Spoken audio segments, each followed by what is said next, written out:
Hello guys, සුබ දවසක් කියලා පිළිගන්නවා අදත් මගේ movie review channel එකට ඔයගොල්ලෝ හැමෝම. ඉතින් මම අද ඔයාලට අරගෙන එලා තියෙන්නේ Finding Dory කියන 2016 දී රිලීස් කරපු movie එක. ඉතින් මේ movie එකට IMDb අගය 10න් 7ක්ම ලැබිලා තියෙනවා. ඒත් එක්කම කියන්න ඕන ඔයාලට මතක ඇති මම ඊට කලින් අරගෙන ආපු Finding Nemo කියන movie එක. ඒ ෆිල්ම් එක තාම බලපු නැති කෙනෙක් ඉන්නවා නම් මේ මූවි එකට යන්න කලින් ඒක බලලා එන්න. මොකද මේ මූවි එක ඒ මූවි එකට ගොඩක්ම සම්බන්ධයි. එහෙනම් වැඩි කතා නැතුව අපි යමු කතාව ඇතුළට.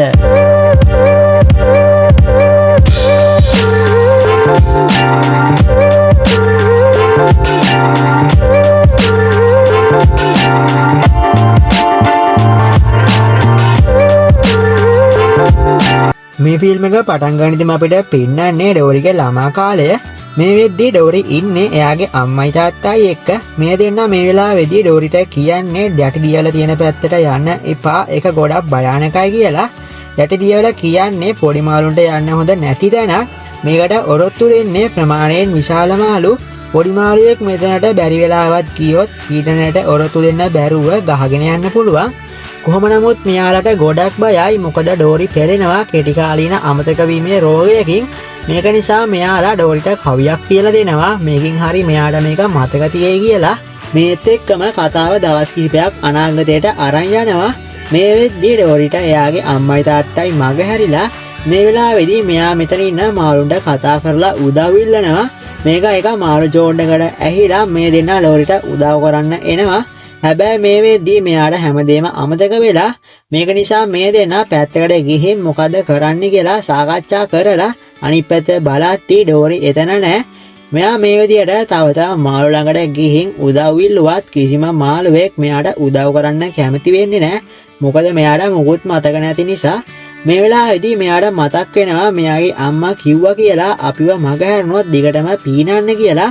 මේක නිසා මෙයා දිගටම පීනන්න පටන් ගන්නවා. මේ පීනන අතරේ දින සතේ ගෙවිලා ගිහින් ඩෝරි ටික ටික ලොකු වෙනවා. හැබැයි මෙයා උත්සාහය අතාරින්නේ නැහැ. මෙයා හම්බෙන හැම කෙනෙක්ගෙන්ම මෙයා යාගේ දෙමාපියෝ ගැන අහනවා. මේ අතරේදී අපිට කතාව මේකේ පළවෙනි මූවි එකට සම්බන්ධ කරනවා. මේ වෙලාවේදී ඩෝරි දකිනවා එක බෝට්ටුවක් වේගයෙන් යන විදිය. මේත් එක්කම මේකේ පිටිපස්සෙන් ආපු මර්ලින් ඩෝරිගේ ඇඟේ වැදිලා මුහුදු මලක වැදෙනවා. මේත් එක්කම කතාව අවුරුද්දක් අනාගතයට අරන් යනවා. දැන් ඩෝරි ජීවත් වෙන්නේ මර්ලින් සහ නීමෝ එක්ක. කොහොම නමුත් මේ තුන් දෙනා ඉස්කෝලේ පැත්තට ගමන් කරනවා. මොකද මර්ලින් පොරොන්දු වෙලා තියෙනවා නීමෝගේ ගුරුතුමාට මෙයාලා අවුරුද්දක් පාසා ගමන් කරන මඩුමාළු සංක්‍රමණය පිළිබඳව ගවේෂණය කරන චාරිකාවට උදව්වට කෙනෙක් එවන්න. ඊට පස්සේ ටික වෙලාවක් ගිහින් මෙයාලා ඉස්කෝලේට එනවා. ඒත් එක්කම මර්ලින් ඩෝරිට ගුරුතුමාව හඳුන්වලා දීලා එතනින් පිටත් වෙනවා. ගුරුතුමා මේ වෙලාවේදී සංක්‍රමණය පිළිබඳව පොඩි පැහැදිලි කිරීමක් කරනවා. ගුරුතුමා කියන්නේ සංක්‍රමණය කියන්නේ නිවස බලා ගමන් කිරීම කියලා. ඒත් එක්කම මෙතන ඉන්න ළමයි එයාලා ආපු තැන් කියන්න පටන් ගන්නවා. මේ අතරේදී එක මාළුවෙක් ඩෝරිගෙන් අහනවා ඔයා කොහෙන්දද ආවේ කියලා. නමුත් ඩෝරිට මුකුත් මතක නැහැ. මේක නිසා ඩෝරිට ගොඩක් දුක හිතෙනවා. මේ වෙලාවෙදී මෙයාලගේ ගුරුතුමා මේ කතාව වෙනස් කරලා මෙයාලවත් අරගෙන එක තැනකට එනවා. මේ අතරතුරේදී ගුරුතුමා එක තැනක් පෙන්නලා කියන්නේ යටිදියවැල් වලින් ආරක්ෂා වෙන්න. යටිදියවැල් භයානකයි කියලා. කොහොම නමුත් මේ වෙලාවේදී මෙතනින් එක මඩුමාල් රංචුවක් පීනනවා. මේත් එක්කම ඩෝරිවත් මේ මාළුත් එක්කම යටිදියවැල් හරහා මෙයාලත් එක්ක ඇදලා යන්න පටන් ගන්නවා. මේ වෙලාවේදී ඩෝරිට මතක් වෙන්නේ මෙයා පොඩි කාලේ මෙයාගේ දෙමාපියන්ගෙන් වෙන් වුණ විදිහ. ආපහු සිහියෙද්දී ඩෝරිගේ වටේ නීමෝ ඇතුළු කට්ටියම වට වෙලා ඉන්නවා. ඩෝරි මේ වෙලාවේදී කියන්නේ මෙයාගේ පවුලේ කට්ටිය කැලිෆෝනියාවල මොරොබොක්ක ජීවත් වෙන්න කියලා. ඩෝරි නම් කියන්නේ මෙයාගේ පවුලේ අය හොයාගන්න දැම්ම පිටත් වෙමු කියලා. ඒත් මර්ලින් නම් මේකට කැමති වෙන්නේ නැහැ. මොකද මෙයාට බයයි කලින් වුණා වගේ සිදුවීම් ගොඩකට ආයෙත් මුහුණ දෙන්න වෙයි කියලා. ඒ වගේම මොරොබොක්ක තියෙන්නේ සතපුම් ගණනක් දුරින්. මේක නිසා ඩෝරිට හොඳටම දුක හිතිලා මර්ලින්ගෙන් අහන්නේ පවුලේ අය නැති වේදනාව ඔයාට දැනලා තියෙන්නේ කොහොමද කියලා. මේ වෙලාවේදී මර්ලින්ට අතීතයේ වුණු සිදුවීම් මතක් වෙලා මෙයා ගොඩක් සංවේදී වෙනවා. මේත් එක්කම මර්ලින් ඩෝරිට උදව් කරන්න කැමති වෙනවා. ඒ වගේම මෙයා කියනවා මෙයාලව කැලිෆෝනියා වලට ගෙනියන්න පුළුවන් කෙනෙක් මෙයා දන්නවා කියලා. දැන් මේ තුන් දෙනා කැස්බෑවුන්ගේ උදව් ඇතුව දියවැල් හරහා කැලිෆෝනියා වලට පිටත් වෙනවා. මේ යන අතරේදී ඩෝරි කැස්බෑබට වුණත් මෙයාලගේ ගමන ගැන විස්තර කරනවා. කොහොම හරි කරලා මෙයාලා කැලිෆෝනියා වල එක තැනකට එනවා. මේ වෙලාවේදී ඩෝරි කොච්චර කතා කරත් මෙතන කවුරුත් නැහැ. ඒත් මෙතන එක කකුලුව සෙට් එකක් ඉන්නවා. මේගොල්ලෝ සැරින් සැරේ එළියට ඇවිත් නික සද්දයක් දාලා ආයෙත් ඇතුළට යනවා. මේත් එක්කම ඩෝරිට ආයෙත් පොඩි කාලේ වුණු සිදුවීමක් මතක් වෙන්න පටන් ගන්නවා. මේ වෙලාවේදී ඩෝරිට මතක් වෙන්නේ එයාගේ දෙමාපියන්ව. කොහොම නමුත් ඩෝරි මේ වෙලාවේදී මෙයාගේ දෙමාපියන්ට කතා කර හොයන්න පටන් ගන්නවා. ඒත් මර්ලින් නම් කියන්නේ මේ කකුලුව සද්දයක් දාන්නේ මෙතන මොකක් හරි භයානක දෙයක් තියනවා වෙන්න පුළුවන් කියලා. මර්ලින් මේක කියද්දිම මෙයාලගේ පිටිපස්සෙන් එක බූවල්ලෙන් මතුවෙලා මෙයාලට පාර දෙන්න පටන් ගන්නවා. මේ වෙලාවේදී මේ තුන්දෙනාට එක කන්ටේනර් පෙට්ටියක් හරහා පැන ගන්න පුළුවන් වෙනවා. ඒත් මේ බූවල්ලා කෙලිම ඇවිල්ලා මේකේ වැදිලා මේ පෙට්ටිය පහළට එන්න පටන් ගන්නවා. ඒත් එක්කම මේ බූවල්ලා මෙයාගේ එක අතක් පාවිච්චි කරලා නිමව අල්ල ගන්නවා. පල්ලෙහාට වටිනු මේ පෙට්ටිය එකපාරට පෙරලා උඩ යනවා. මේත් එක්කම නීමෝට පුළුවන් වෙනවා මේ බූවල්ලාගෙන් බේරෙන්න. මේ සිදුවීමෙන් පස්සේ හොඳටම බය වුණා ඩෝරි මේ දෙන්නවත් ඇදගෙන වේගෙන් පීනන්න පටන් ගන්නවා. ඒත් මේ වෙලාවේදී එක ජලජ පැලෑටියක ඩෝරිව ගිහින් හැප්පෙනවා. මේ වුණු දේවල් නිසා මර්ලින් නම් ගොඩක් තරහින් ඉන්නේ ඩෝරි එක්ක. මර්ලින් මේ වෙලාවේදී ඩෝරිට බනිනවා. ඒත් මේවා ඩෝරිට මතක තියෙන්නේ පොඩි වෙලාවක් විතරයි. ඩෝරිගේ ඔළුවේ වැඩ කරන්නේම මෙයාගේ දෙමාපිය හොයාගන්න එක විතරයි. මේක නිසා මෙයා යනවා උදව්වට කෙනෙක් හොයාගෙන. කොහොම නමුත් මේ වෙලාවේදී ඩෝරිට එක කටහඬක් ඇහෙනවා. මෙයා කියන්නේ මෙයා තමයි සිගෝනි වීවර් කියලා. ඒ වගේම මෙයා කියනවා මෙයා පරිසර විද්‍යාඥයෙක් කියලා. ඩෝරි නම් හිතන්නේ මෙයා යාට උදව් කරන්න හදනවා කියලා. ඒත් එක්කම ඩෝරි උඩට යනවා. මේ අතරේදී මර්ලින් නීමෝ දෙන්නත් මෙයාව හොයාගෙන ඇවිල්ලායි තියෙන්නේ. වැඩි වෙලාවක් යන්න හම්බෙන්නේ නැහැ. බෝට්ටු එක හිටපු එක සේවකයෙක් ඩෝරිව අල්ලගෙන යනවා. මේ කට්ටිය කරන්නේ එක එක මාළු වර්ග අල්ලගෙන මෙයාලගේ ලෙඩ චෙක් කරලා ඒකට බෙහෙත් කරලා ආයෙත් මෙයාලා හිටපු තැනටම මුදා හරින එක. ඩෝරි මේ වෙලාවේදී කෙලින්ම ඇවිල්ලා වැටෙන්නේ එක මාළු ටැංකියකට. මේත් එක්කම මේ සේවකයෝ දෙන්නා ඩෝරිව අල්ලගෙන මෙයාගේ එක වර්ලකට කහපාට ටෝකන් එකක් දානවා. ඒත් එක්කම මේ සේවකයෝ දෙන්නා මෙතනින් යන්න යනවා. මේ වෙලාවේදී මෙතන ඉන්නවා එක බූවල්ලෙක්. මෙයාගේ නම තමයි හැන්ක්. මෙයාට විශේෂ හැකියාවක් තියෙනවා. ඒ තමයි මෙයා ඉන්න තැන තියෙන පාටට මෙයාට හැඩගැහෙන්න පුළුවන්. හරියට නිකන් හටුස්සෙක් වගේ. හැන්ක්ට මේ වෙලාවේදී ඕන කරලා තියෙන්නේ අර කහපාට ටෝකන් එක. ඒ මොකද කිව්වොත් මේ ටෝකන් එක දාලා තියෙන කට්ටියව ක්ලිව්ලන්ඩ් වල තියෙන එක මිම්මදුරකට යවනවා. හැන්ක්ටත් ඕන කරලා තියෙන්නේ එහෙට ගිහින් තනියම විදුරු පෙට්ටියටලා ජීවත් වෙන්න. හැන්ක් මේ වෙලාවේදී ඩෝරිගෙන් මේ ටෝකන් එක ඉල්ලනවා. නමුත් ඩෝරි නම් මේකට කැමති වෙන්නේ නැහැ. මේක නිසා මේ දෙන්න එකතරාවයකට එනවා. ඩෝරිගේ දෙමාපිය හොයාගන්න හැන්ක් උදව් කළොත් මේක යාට දෙනවා කියලා. මේකට හැන්ක්නුත් කැමති වෙනවා. ඊට පස්සේ හැන්ක් ඩෝරිව එක වාදනයක දාගෙන වැඩේට බහින්න ලෑස්ති වෙනවා. ආපහු සිද්ධිය එන්නේ නීමෝ සහ මර්ලින් පැත්තට. මෙයාලා මෙහෙම යද්දී මෙයාලට හම්බ වෙනවා එක මුහුදු සිංහයෝ දෙන්නේ. මේ දෙන්න මේගල උඩ අවුරුදු 7ක් තිස්සේ ජීවත් වෙනවලු. ඒක නිසා මෙතන ඉන්න කාටවත්ම මේගල උඩට මේ දෙන්න එන්න දෙන්නේ නැහැ. ඔය අතරදී මර්ලින් ගිහින් අහන්නේ අර පේන්නේ අවන්හලක්ද කියලා. නමුත් මේ දෙන්න කියන්නේ ඒක මාළු රෝහලක්. එතන ඉන්න මාළුන්ට බෙහෙත් කරලා ආපහු හිටපු තැනටම ගිහින් දානවා කියලා. ඒ වෙලාවේදී මර්ලින් අහන්නේ අපිට හෙට යන්න උදව් කරන්න පුළුවන්ද කියලා. ඊට පස්සේ මේ දෙන්න එක සද්දයක් දාන්න පටන් ගන්නවා. කොහොම නමුත් මේ වෙලාවේදී අපිට ආයෙත් පෙන්නන්නේ හැන්ක් සහ ඩෝරිව. මේ වෙලාවේදී මෙතන තියෙන එක සිතියමකින් මෙයාලා ඊළඟට යන්න ඕන තැන හොයා ගන්නවා. ඊට පස්සේ මෙයාලා මෙතනින් එළියට එනවා. මේත් එක්කම මෙතනට එක සේවකයෙක් එනවා. මෙයා දකිනවා මෙතන සෙවිල්ලකයක් තියෙනවා. ඒක නිසා මෙයා දැනගන්නවා මෙතනින් පැනලා ගියපෝ බූවල්ලා මේ හරියම ඉන්නේ කියලා. මේක නිසා මෙයා පාලක මැදිරියට මේක දන්වන්න යනවා. මේ අතර තුරේදී ඩෝරි දකිනවා දයිවී කියලා ගහලා තියෙන එක කැම බාස්කට් එකක්. ඩෝරි හිතන්නේ මේකට පැන්නොත් වැඩේ ලේසි වෙයි කියලා. ඒක නිසා හැන්ක් එපා කියද්දී ඩෝරි මේකට පනිනවා. ටික වෙලාවක් යද්දී තමයි මෙයාට තේරෙන්නේ වැඩේ වැරදුනා කියලා. ඒත් එක්කම එක සේවකයෙක් ඇවිල්ලා මේ බාස්කට් එක අරන් යනවා. හැන්ක් මේ වෙලාවේදී ඩෝරිව බේර ගන්න උත්සාහ කරත් මේක නම් සාර්ථක වෙන්නේ නැහැ. ටික වෙලාවක් යද්දී මේ සේවකයා දකිනවා පණ තියෙන එක මාළුවෙක් මේකේ ඉන්නවා කියලා. ඒක නිසා මේ සේවකයා මෙතන තියෙන එක ටැංකියකට ඩෝරිව අල්ලලා දානවා. ඩෝරි මේ වෙලාවේදී ඇවිල්ලා වැටෙන්නේ ලොකු මාළු ටැංකියකට. මේකේ ජීවත් වෙන්නේ ගැහණු තල්මස් මෝරෙක්. මෙයාගේ නම තමයි ඩෙස්ටිනි. මෙයාට දුර පේන්නේ නැහැ. මේක නිසා මෙයා හැමතැනම වැදි තමයි ගමන් කරන්නේ. මේ අතරේදී මේ දෙන්නා කතා කරලා අඳුර ගන්නවා. මේ වෙලාවේදී තමයි දැනගන්නේ මේ දෙන්නා පොඩි කාලේ ඉඳන් යාළුවෝ කියලා. ඩෝරි මේ වෙලාවේදී කියන්නේ එහෙනම් ඔයා මං ආවේ කොහෙන්ද කියලා දන්නව ඇති නේද කියලා. ඒ වෙලාවේදී ඩෙස්ටිනි කියන්නේ ඩෝරි ආවේ විවෘත සාගරයෙන් කියලා. මේ දෙන්න මෙහෙම ඉන්න අතර තුරේදී ඩෙස්ටිනිගේ අසල්වාසියා වන බේලි අනිත් පැත්තෙන් මතුවෙනවා. මෙයා බ්ලූගා කෙනෙක්. මේ වර්ගයේ මහලුන්ට තියෙනවා ප්‍රතිනාද හැකියාව. ප්‍රතිනාද හැකියාව කියන්නේ මෙයාලගේ ඔළුවෙන් සංඥාවක් යවුවට පස්සේ ඈත තියෙන එක වස්තුවක් වුණත් මෙයාලට හොයාගැනීමේ හැකියාවක් තියෙනවා. නමුත් බේලිට ඒ හැකියාව නැහැ. ඒක නිසා තමයි මෙයාව පුනරුත්ථාපනය කරන්න මෙතන රඳවලා තියාගෙන ඉන්නේ.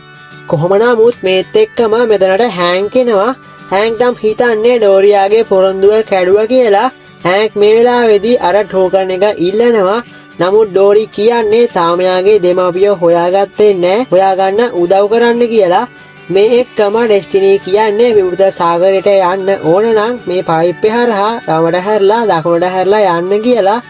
නමුත් ඩෝරිට කෙටි කාලින මතකයක් තියෙන නිසා ඩෝරි මේකට හෑන්ක්ගෙන් උදව් ඉල්ලනවා.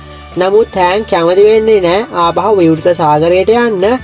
ඒත් එක්කම ඩෝරිට ආපහු පොඩි කාලේ වුණු සිදුවීමක් මතක් වෙන්න පටන් ගන්නවා.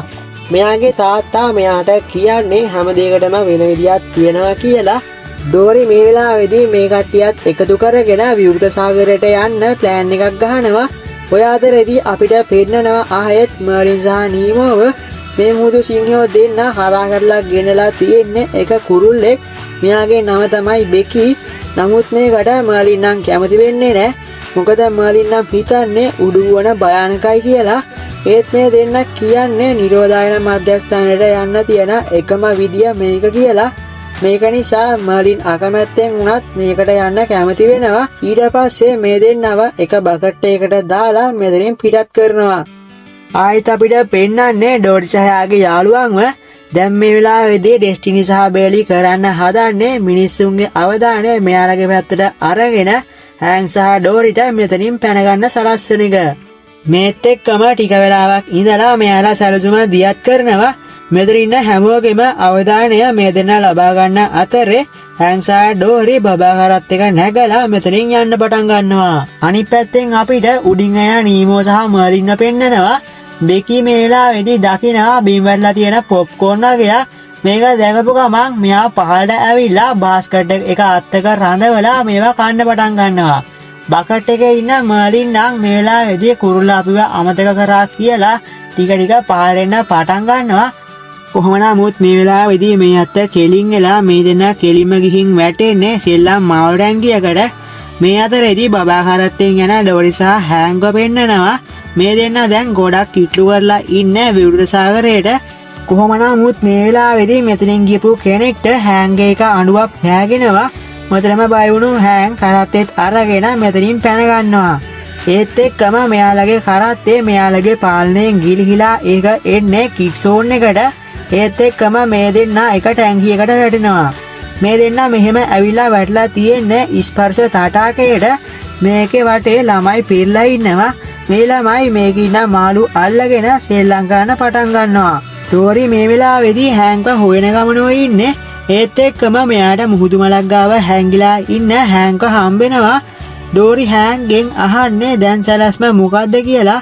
නමුත් හෑන්ක්ට ඕන මෙතන හැමදාම නවතින්න. ඔන්න ඒත් එක්කම ඩෝරිට ආයෙත් එයාගේ පොඩි කාලේ සිදුවීමක් මතක් වෙනවා. ඩෝරිගේ අම්මා කියන්නේ කවදාවත් අතහරින්න එපා දිගටම පීනන්න කියලා. ඊට පස්සේ ඩෝරි හෑන්ක්වත් බලෙන්ම එක්කගෙන පීනන්න පටන් ගන්නවා. මේ වෙලාවේදී එක ළමයෙක් හෑන්ක්ව අල්ලන්න හදනවා. ඒත් එක්කම හෑන්ක් මුළු ටැංකියම කළු පාට කරලා දානවා. කොහොම නමුත් ආපහු කතාව අරගෙන යන්නේ නීමෝ සහ මර්ලින් පැත්තට. මේ දෙන්න මේ වෙදි එක ටැංකියක හිර වෙලා ඉන්නේ. මේ අතරේදී මේ දෙන්න දකිනවා වතුර මල් වගේක්. මේවා එකෙන් එකට තමයි උඩට එන්නේ. දැන් මේ දෙන්න කරන්න හදන්නේ මේ වතුර මල් හරහා එක ටැංකියකට පැන ගන්න. කොහොම නමුත් මේ දෙන්නට පුළුවන් වෙනවා මේ දේ සාර්ථකව කරලා මේ ටැංකියට පැන ගන්න. ඒත් එක්කම අපිට ආයෙත් හෑන් සහ ඩෝරිව පෙන්නනවා. මේ දෙන්න කොහොම හරි කරලා මේ ලොකු ටැංකිය ගාවට ඇවිල්ලා ඉන්නේ. මේ අවස්ථාවේදී ඩෝරි පොරොන්දුණු විදියට හෑන්ට අර ටෝකන් එක දීලා දෙන්නට සමුදීලා ටැංකියට පනිනවා. ඊට පස්සේ ඩෝරි මෙතන ඉන්න මාළුවන්ගෙන් අහනවා එයාගේ දෙමව්පියෝ ගැන. නමුත් මේ වෙලාවේදී කවුරුවත් මෙයාව ගණන් ගන්නේ නැහැ. ඒත් එක්කම මෙයා දකිනවා සීප්පි කඩු පේලියක්. මෙයා මේ වෙලාවේදී ඒව පස්සෙන් යන්න පටන් ගන්නවා. මෙහෙම ගිහින් අන්තිමට මෙයා එක තැනකට එනවා. මේ වෙලාවේදී මෙතන ඉන්නවා එක කකුලෝ දෙන්නෙක්. මේ දෙන්න ඩෝරිගෙන් අහනවා ඔයාගේ ටෝකන් එක කොහෙද කියලා. ඒ මොකද ටෝකන් එක තියන හැම නිල් පාට මාළුවෙක්ව ඉන්නේ නිරෝධායන මධ්‍යස්ථානයලු. ඒ වගේම මේ දෙන්න මේ වෙලාවේදී කියනවා නිල් පාට මාළු ඔක්කොම ක්ලිව්ලන්ඩ් වලට අරගෙන යන්න සූදානම් වෙනවා කියලා. කොහොම නමුත් මේ වෙලාවේදී ඩෝරි ගොඩක් කලබල වෙලා අහන්නේ එතනට යන්න ක්‍රමයක් තියනවාද කියලා. ඊට පස්සේ මෙතනින් එක කහුළුවෙක් කියන්නේ මෙතන තියෙන එක පයිප්පයක් හරහා එතනට යන්න පුළුවන් කියලා. ඒත් මේකට ඩෝරි අදිමදි කරනවා. නමුත් මේ දෙන්න මෙයාව දිරිමත් කරලා කියන්නේ දෙපාරක් වමට හැරලා දකුණට හැරලා කෙලින්ම යන්න කියලා. ඊට පස්සේ ඩෝරි ගැම්ම අරගෙන තනියම පයිප්පය ඇතුළට යනවා. හැබැයි ටික දුරක් මෙහෙම යද්දී ඩෝරිට තේරෙනවා එයා අතරමං වෙලා කියලා. කොහොම නමුත් ඩෙස්ටිනි සහ එයාගේ අසල්වාසියා බේලි ඉන්නේ ඒ පයිප්පෙට එහා පැත්තේ ටැංකියේ. මේක නිසා ඩෝරි මේ වෙලාවේදී මෙයාට කතා කරලා උදව් ඉල්ලනවා. මේ වෙලාවේදී ඩෙස්ටිනි බේලිට කියනවා ඔයාගේ ප්‍රතිසංඥා හැකියාව පාවිච්චි කරලා ඩෝරිව එළියට ගන්න කියලා. හැබැයි බේලි කියන්නේ ඒක වැඩ කරන්නේ නැහැ කියලා.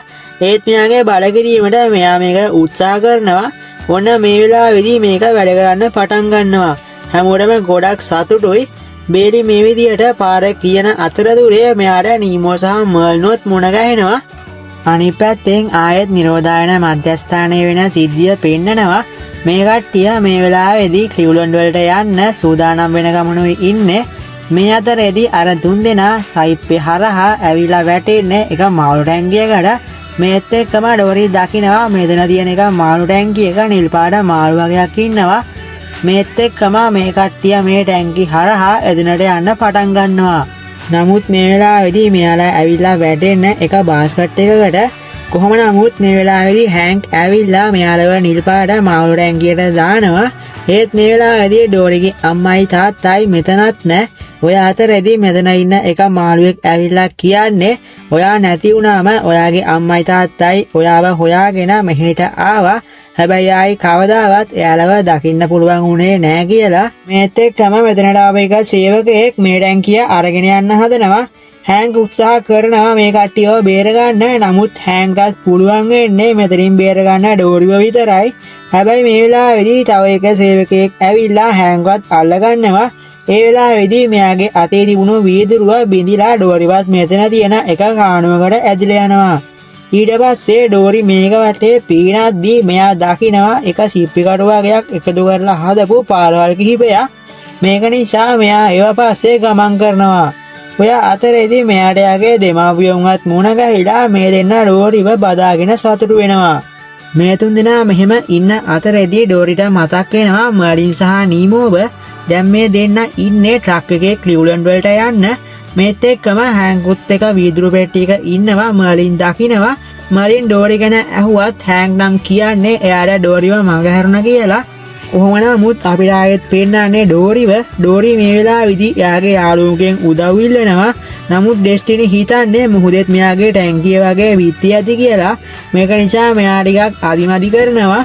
නමුත් මේලි මේ වෙලාවේදී කියනවා මුහුදේ කිසිම බිත්තියක් නැහැ කියලා. මේත් එක්කම මෙයා මෙතනින් මුහුදට පනිනවා. දැන් මේ කට්ටිය මේ ට්‍රක් එක පස්සෙන් යන්න පටන් ගන්නවා. මියන අතර තුරේදී බේලි මෙයාගේ ප්‍රතිසංඥා හැකියාව පාවිච්චි කරලා ට්‍රක් එක ගැන බලනවා. මේ අතරේදී මෙයාට පේනවා එක දියබළු රංචුවක්. දැන් මේ කට්ටිය කරන්න හදන්නේ මේ දියබළු ටික පාවිච්චි කරලා මේ වාහන ටික නතර කරන්න. මේත් එක්කම මෙයාලගේ වැඩේ සාර්ථක වෙලා මෙයාලගේ ඉස්සරහට එන හැම වාහනයක්ම වගේ නතර කරන්න පටන් ගන්නවා. ටික වෙලාවක් මෙහෙම ඉඳලා මේ කට්ටිය ඩෝරිවත් එක්කගෙන මේ ට්‍රක් එකට එනවා. ඩෝරිව දකින මේ දෙන්නට ගොඩක් සතුටුයි. ඊට පස්සේ මර්ලින් බෙකිට කතා කරලා එයාව ගෙන්න ගන්නවා. නමුත් මේ දෙන්න වාජනයට පැනපු ගමන් මෙයා මේ දෙන්නවත් අරගෙන මුහුදට දානවා. පහළට ආපු මර්ලින් බෙකිව ආයෙත් යවනවා ඩෝරිව අරගෙන එන්න. හැබැයි ඔන්න ඩෝරිට ඕන කරලා තියෙන්නේ මේ හැමෝම නිදහස් කරගන්න. මේත් එක්කම එක සේවකයෙක් ඇවිල්ලා මේ දොර ලොක් කරලා ආයෙත් මේ වාහනේ එලවන්න පටන් ගන්නවා. මේක දකින හැමෝටම ගොඩක් අවුල් යනවා. ඒ ඩෝරි මේ වෙලාවේදී දකිනවා එක කවුළුවක් ඇරලා තියෙනවා. ඩෝරි මේ වෙලාවේදී හැන්ග්ට මේ ගැන කියනවා. ඒත් එක්කම හැන්ග් ඩෝරිවත් අරගෙන මේ කවුළුව හරහා එළියට ගිහින් මේ සේවකයෝ දෙන්නවා බය කරලා මේ වාහනේ මේ දෙන්නගේ බාරයට ගන්න සමත් වෙනවා. ඔන්න ඊට පස්සේ හැන්ග් මේ වාහනේ එලවන්න පටන් ගන්නවා. කොහොම හරි කරලා මේ දෙන්නට පුළුවන් වෙනවා මේ ට්‍රක් එකේ හිටිය හැම මාළුවෙක්වම මෙතනින් බේරගන්න. ඔන්න එතනින් පස්සේ කට්ටියම එනවා ගෙදර. අන්තිමේට ඩෝරිට පුළුවන් වුණා මෙයාගේ දෙමව්පියන්ව හොයාගන්න. මේ කට්ටිය මෙහෙම විනෝදයෙන් ගත කරන සිදුවීමකින් මේ ලස්සන මූවි එක මෙතනින් ඉන්ඩලා යනවා.